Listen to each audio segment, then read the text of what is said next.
The families of the victims, including those in Iran, must have answers and must know the truth. The government tells Iran it must agree to a full international investigation into the downing of an airliner as the country's internal crisis intensifies.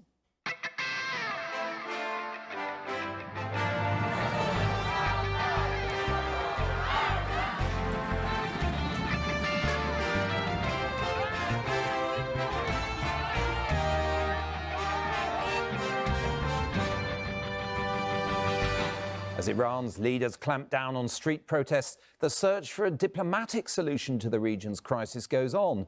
Where do the obstacles lie? A former foreign secretary tells us Iran is racing to get nuclear weapons and could have them in less than 2 years. Also, soothing family strife. The Queen gives her view on Harry and Meghan's future. Good evening. Having admitted their forces killed 176 people on a Ukrainian airliner by accident, the Iranian government now faces a crisis of legitimacy, with angry demonstrations through the weekend continuing this evening. Western countries are piling it on, with a fresh demand today by the Foreign Secretary that the country, Iran, accept a full international investigation of the incident. But he also made clear during a statement in the Commons this afternoon that the UK is siding with Europe on the need for a return to nuclear negotiations and in opposing President Trump's maximum pressure policy. So what do these latest turns in the crisis tell us about the stability of Iran and the future of the Western alliance?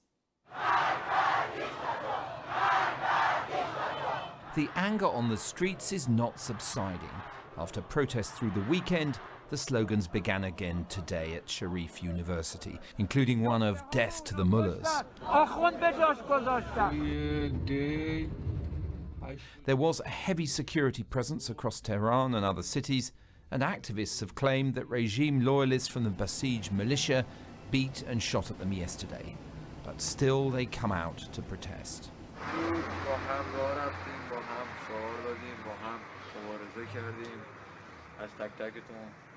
موج دوم انقلاب شروع شده. ما مقاومت میکنیم، مداومت میکنیم. So is the action on the streets an existential threat to the system, or simply a safety valve for a politicized elite?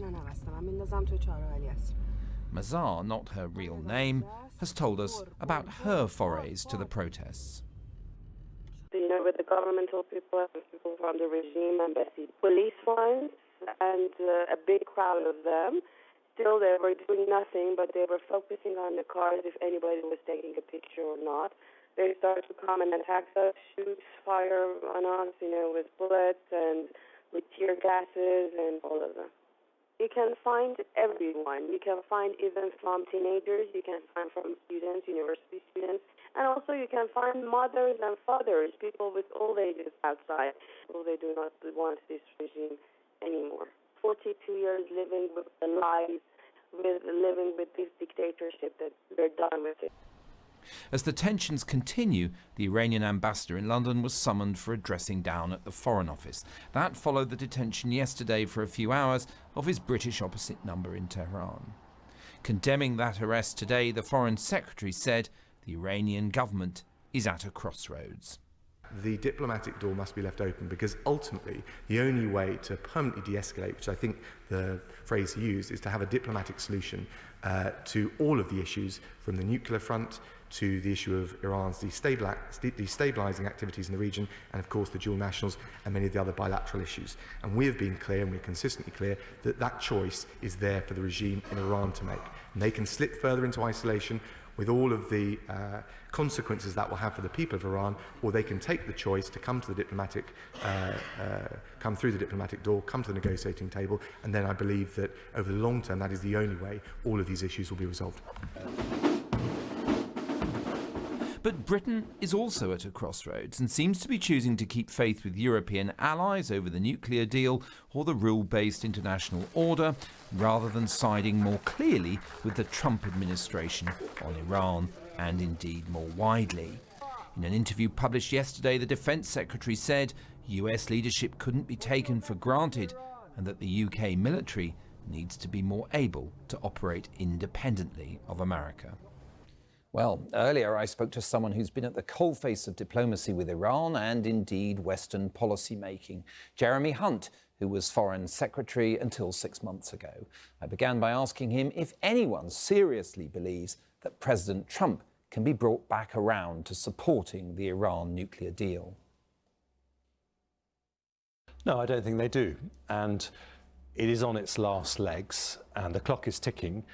And the reality is it will probably take between 15 months and 2 years for Iran to develop fully fledged nuclear capacity. And that is the ticking time bomb that we now face. Can we resolve the situation with Iran before it acquires nuclear weapons? Because the thought of Iran with nuclear weapons, whether that would provoke, for example, Saudi Arabia to have its own nuclear weapons, the thought of nuclear weapons in the hand of, as we've seen, a very unstable regime is frankly terrifying. Do you think the breakout has started? I think they have started the process. They are already breaching the uranium enrichment levels that the nuclear deal commits them to. And I think for critics of the nuclear deal, which I'm very pleased that we're still supporting, they should remember that if that nuclear deal had not been in place, then Iran today would have nuclear weapons. And how much more toxic, how much more dangerous, how much more risky would the situation have been? So is there a diplomatic route now at all? Well, I think the question is, can we find a way to de-escalate the situation and to bring Iran back into the fold?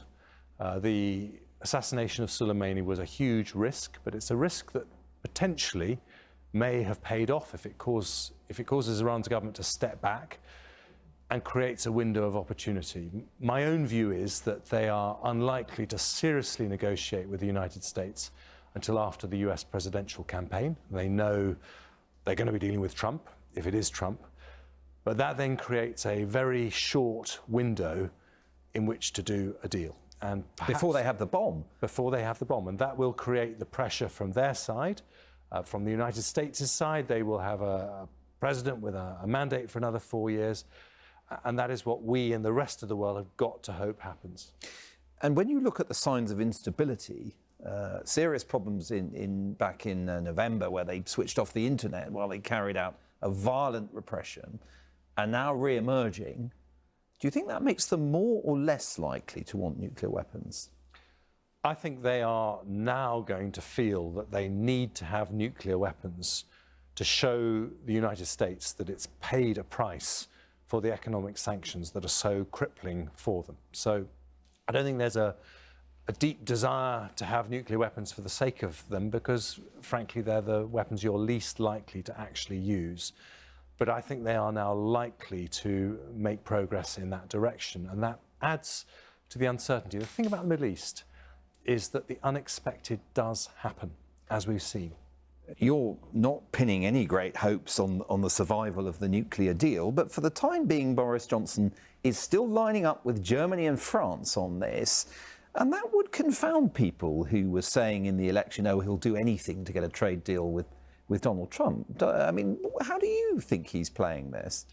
Well, I think he's playing it very wisely, because he's saying that Britain is an independent sovereign nation. We take a view that is our own view. It's the British view. And Boris was Foreign Secretary, supported the Iran nuclear deal because, like me and like Philip Hammond, all the foreign secretaries of that period recognised that the Middle East is safer if Iran doesn't have nuclear weapons.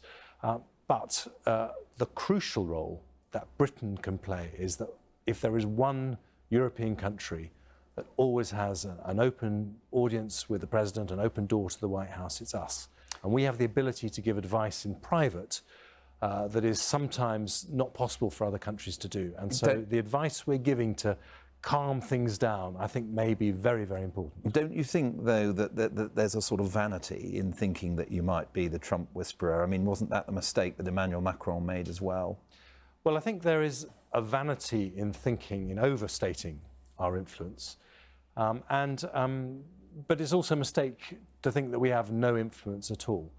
But the mistake that not just us, but many other Western countries are making at the moment is not to see the fragility in the Western alliance. We've got an alliance of democracies underpinned by NATO that has essentially set the rules in the world since the Second World War. That is now fraying. And it's fraying because American taxpayers and people like Donald Trump are saying it's just not fair that we're spending 4% of our GDP on defence and you Europeans at best are spending 2%. And they're saying, just what does Europe do for us? And it's difficult to answer that question. But does it mean, as Defence Secretary Ben Wallace was suggesting in an interview at the weekend, that increasingly it's what he calls the thought that keeps him awake at night? You cannot rely on American leadership, with enormous implications for the security of this country, how much it spends on defence, who its natural allies are? Well, I think it was very courageous of Ben Wallace to say that, but actually the right thing to say. And it's something that keeps me awake as well, because American commitment to leadership of the alliance of democracies is weaker than it's been for some time, because they don't think that it's a fair deal at the moment. And what they see from Europe is a lot of complaints about what America does. Why is America selling all these weapons to Saudi Arabia? All this kind of thing. And they don't see the commitment from Europe to play its part. In fact, American taxpayers are probably paying around a third of the cost of defending Europe. And that is something that, you know, we shouldn't underestimate how much that irks the administration. OK, it's unsustainable, as many American defence secretaries have said, but where does it leave this country in relationship to its European neighbours? I mean, just at the moment that the UK is about to exit the EU, we find ourselves lining up with Germany and France on the nuclear issue, potentially with Germany on the Huawei, the Chinese 5G technology, on all sorts of questions, being closer to Europe in our perspective than we are to the United States. I mean, does this make it all rather awkward, the fact that Brexit is about to happen, or does it actually make it even more necessary?